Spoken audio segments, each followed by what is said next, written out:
അത് കൂടുതൽ കാര്യങ്ങളൊന്നും പറയാനില്ല. I just wanted to thank എല്ലാവരും. To begin with Ramendran saab for ഇത് ഓർഗനൈസ് ചെയ്തത്. ഈ അരേസ മീറ്റിംഗ് എന്ന് പറഞ്ഞൊരു മീറ്റിംഗ് ഒന്നും ഉണ്ടായിരുന്നില്ല. ആക്ച്വലി ഞാൻ പറഞ്ഞ പോലെ എൻ്റെ അച്ഛൻ്റെ 90th ബർത്ത്ഡേ സെലിബ്രേറ്റ് ചെയ്യാൻ. 90th ബർത്ത്ഡേ കഴിഞ്ഞ മാസമായിരുന്നു, August 1 പക്ഷെ ഞാൻ റിട്ടയർ ചെയ്ത് 31 തീയതിയാണ്. അപ്പോൾ 1 August I could not be here. അതുകൊണ്ട് കുറച്ച് എൻ്റെ പേഴ്സണൽ അഡ്മിനിസ്ട്രേറ്റീവ് മാറ്റേഴ്സ് ഒക്കെ ഒന്ന് സെറ്റിൽ ചെയ്തിട്ടാണ് ഞാൻ വന്നത്. അതുകൊണ്ടാണ് ഇപ്പോൾ വന്നത്. അപ്പോൾ ഞാൻ വരുമ്പോൾ Ramendran sir since you are coming, എന്തായാലും നിങ്ങൾ വരികയില്ല, അപ്പോൾ എൻ്റെ ഒരു അറ്റ്ലീസ്റ്റ് എക്സ് സോൾജേഴ്സ് നിന്ന് വന്ന് കണ്ടോളൂ. അങ്ങനെയാണ് നിങ്ങളെ എല്ലാവരും വിളിച്ചിട്ടുണ്ടാവുക. പക്ഷേ I want to thank all of you വന്നതിന്. ചിലരൊക്കെ തിരുവനന്തപുരത്ത് നിന്നൊക്കെ വന്നേ, ലൈക്ക് ചന്ദ്രകേശൻ സാബ് ഇന്ന് രാവിലെ എത്തിയിട്ടുള്ളൂ അല്ലേ? ആ 2-3 കാര്യങ്ങൾ മാത്രം പറയാനുണ്ടായിരുന്നു. ഞാൻ ഫസ്റ്റ് വന്നവിടെയാണ്, ഫസ്റ്റ് റാലി ആസ് DG അടൂരിലായിരുന്നു. അടൂരിൽ വന്നപ്പോൾ സാബ് പറഞ്ഞ് ഇവിടെ നോർത്ത് കേരളയിൽ ഒരു ഡിമാൻഡ്, ഒരു സെപ്പറേറ്റ് ഓഫീസ് തുറക്കണം. പിന്നെ നോർത്ത് കേരളയിൽ പലരും വന്നിരുന്നു അവിടെ. ഇൻവോൾവ് ചെയ്തിട്ട് ഒരു ഓഫീസ് ഇവിടെ തുറന്നു. ആക്ച്വലി ശശി ഓഫീസ് ശശി ഉണ്ടായി. അങ്ങനെ ഇവിടെ ഫസ്റ്റ് ഓഫീസ് തുറന്ന് ഇവിടെയാണ്. പക്ഷെ അത് കഴിഞ്ഞിട്ട് കുറേ ഒരു എത്ര ഓഫീസാണ് തുറന്നത്? ഒരു 10 തുറന്നിട്ടുണ്ട്. കോഴിക്കോട് കഴിഞ്ഞിട്ട് ഭുവനേശ്വർ, ഒറീസയിൽ സിക്കർ രാജസ്ഥാൻ, പഠാൻകോട്ട് പഞ്ചാബ്, പാലംപൂർ ഹിമാചൽ, പത്തോള ആസാം, പിന്നെ ജമ്മു ബൂട്ടൽ ഇവിടെ ഇപ്പം തുറക്കാൻ പോകുന്നുണ്ട്. ചില ഇൻപുട്സ് ബാക്കി. ബൂട്ടൽ നേപ്പാളിലാണ്. അതുമാത്രമല്ല പല റാലീസും നടന്നിട്ടുണ്ട്. In my time probably it was A record. 3 വർഷത്തിൽ 28 റാലീസ് നടന്നിരുന്നു. 28 rallies in 36 months. Almost every alternate month there was A rally. ആ 28 റാലിയിൽ ഞാൻ സ്വന്തം പേഴ്സണലി ഹാവ് അറ്റൻഡ് 25 ഒക്കെ. 25 ഞാൻ അറ്റൻഡ് ചെയ്തിട്ട് 3 ADG സാബ് അല്ലെങ്കിൽ IG സാബ് അറ്റൻഡ് ചെയ്തിട്ടുണ്ട്. പക്ഷേ എനിക്ക് ഏറ്റവും വലിയ സാറ്റിസ്ഫാക്ഷൻ കിട്ടുന്നത് ഈ 28 റാലിയിൽ എല്ലാം കൂടിയിട്ട് മോർ ദാൻ 3000 കേസസ്, പല കേസസ്, വിഡോസ്, പിന്നെ പല വുണ്ടഡ് സോൾജേഴ്സ്, പേ പെൻഷൻ റിലേറ്റഡൊക്കെ അതിലത്തെ 92% ഞങ്ങൾ ക്ലിയർ ചെയ്തു.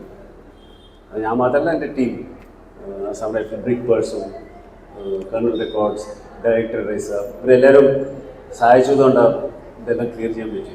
സോ ഐ തിങ്ക് ഒരു നേരത്തെ ഒരു കുട്ടി ചോദിച്ചിരുന്നു what is your biggest achievement. So if that question was asked by Assam rifle, വല്ല എക്സ് ചോദിച്ചാൽ I would have given that reply. ഇത്ര കേസസ് വന്നിരുന്നു, അതിൻ്റെ ഓൾമോസ്റ്റ് 95-96% അഡ്രസ് ചെയ്യാൻ പറ്റി. അതല്ലാണ്ട് ദർ ആർ സം ഈ ചില പ്രോബ്ലംസ് ഒക്കെ ഉണ്ടായിരുന്നു. ഫോർ എക്സാമ്പിൾ ഗവൺമെൻറ് ഒരു ലെറ്റർ വന്നിരുന്നു സേനാ വണ്ടിലൊക്കെ നിർത്താൻ പോകാമെന്ന് പറഞ്ഞിട്ട്. ആ കേസ് ഞങ്ങൾ ടേക്കപ്പ് ചെയ്തിട്ടുണ്ട്. അതേ സമയത്ത് 2 വർഷം മുന്നേ എൻ്റെ കേസ് ടേക്കപ്പ് ചെയ്തിട്ടുണ്ട്. അതുമാത്രമല്ല, ഞാൻ ഹോം മിനിസ്റ്ററും കണ്ടിട്ട് ഡിഫൻസ് മിനിസ്റ്ററും കണ്ടിട്ട്. ആക്ച്വലി ഡിഫൻസ് മിനിസ്റ്റർ മാറ്ററാണത്. ഡിഫൻസ് മിനിസ്റ്റർ 2 വർഷം കണ്ടിട്ട്, പിന്നെ ഇപ്പോഴത്തെ ആർമി ചീഫ്, നിങ്ങൾക്ക് എല്ലാവർക്കും അറിയാൻ, അദ്ദേഹം IG ആയിരുന്നു. IG മാത്രമല്ല, സെക്ടർ കമാൻഡറുമായിരുന്നു.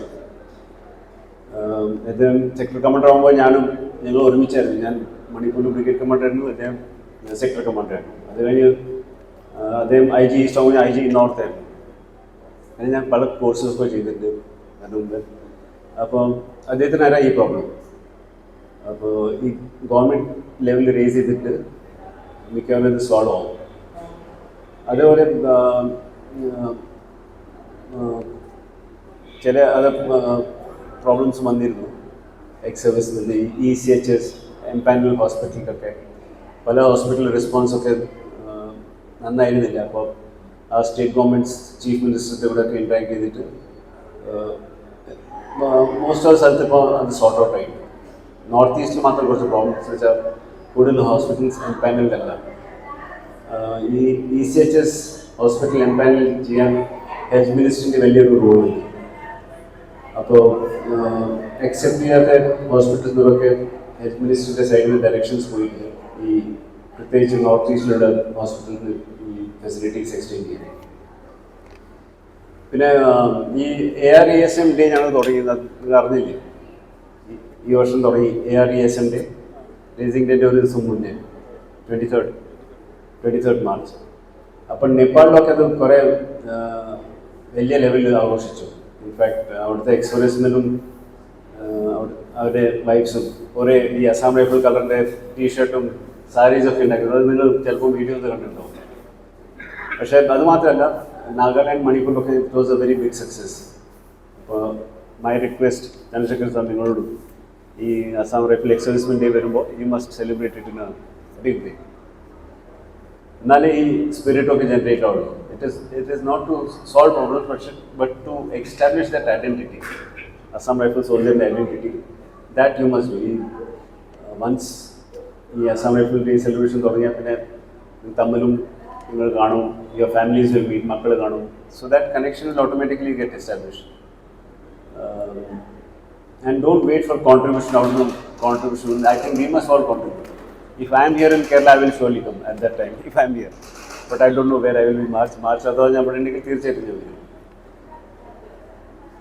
പിന്നെ വേറൊരു പ്രോബ്ലം ഉണ്ടായിരുന്നു നമ്മളെ മക്കൾക്ക്, അസാം റൈഫിൾ കുട്ടികൾക്ക്. ഈ ഫീസ് സ്ട്രക്ചർ, ആർമി സ്കൂളിലൊക്കെ പോകുമ്പോൾ ഫീസ് സ്ട്രക്ചർ വേറെ ആയിരുന്നു. സിവിലിയൻ റേറ്റിലായിരുന്നു ചാർജ് ചെയ്യുന്നത്. അതേപോലെ അഡ്മിഷൻ കാറ്റഗറി ഉണ്ടാവും, civilian category, army category, navy category. അപ്പോൾ നമ്മളെ മിക്കവരും അവർ ആർമി കാറ്റഗറിയിലേക്ക് തന്നെ ആക്കും.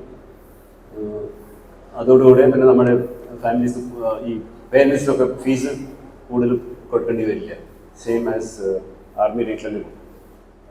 വേറെ എന്ന് വെച്ചാൽ മണിപ്പൂരിനെ പറ്റി നിങ്ങൾ എല്ലാവരും കേട്ടിട്ടുണ്ടാവും. നമ്മുടെ പല സോൾജേഴ്സിൻ്റെ വീടുകളൊക്കെ കത്തിച്ചിരുന്നു, ഡിസ്ട്രോയ് ആയി. അപ്പോൾ നമ്മൾ ആദ്യം നമ്മളാ തുടങ്ങിയ പ്രൊസീജിയർ എല്ലാവർക്കും കോമ്പൻസേഷൻ കൊടുത്തു. കുക്കി ആയാലും മേത്തി ആയാലും മോർ ദാൻ 1 crore നമ്മൾ ചെലവാക്കിയിട്ട് ആ സമയത്ത് പണ്ടില്ല. നമ്മൾ ഈ സ്റ്റെപ്പ് ചെയ്ത ശേഷം army also adopted the same step. പക്ഷേ ആർമിയിലും കുറേ സോൾജേഴ്സ് ഉണ്ടാവും മണിപ്പൂരിൽ. നമ്മളുടെ മോഡൽ അവരും കോപ്പി ചെയ്തു. നമ്മൾ ചെയ്ത മോഡൽ 5-6 മാസം കഴിഞ്ഞിട്ട് അവരും സെയിം കോപ്പി ചെയ്തിട്ട് അവരും കോമ്പൻസേഷൻ കൊടുത്തു. പക്ഷേ ഇപ്പം പ്രോബ്ലംസ് ഉണ്ട്. എന്നാലും ഞാൻ നിന്ന് വായിച്ചിട്ടാവും ഡ്രോണൊക്കെ ഉപയോഗിച്ചിട്ടുണ്ട്. സോ എനിക്ക് തോന്നുന്നത് മണിപ്പൂർ പ്രോബ്ലം കുറച്ച് മാസങ്ങൾ, കുറച്ച് വർഷങ്ങളും ചിലപ്പോൾ it will not get solve very soon. പക്ഷേ ഈ 3-4 കാര്യങ്ങൾ മാത്രം പറയാൻ വേണ്ടി ഞാൻ നിങ്ങൾ വിളിച്ച പ്രശ്നം. മോസ്റ്റ് ഇമ്പോർട്ടൻറ്റ് നിങ്ങൾ എല്ലാവർക്കും നന്ദി പറയാനാണ്. That you spend your time to come and meet.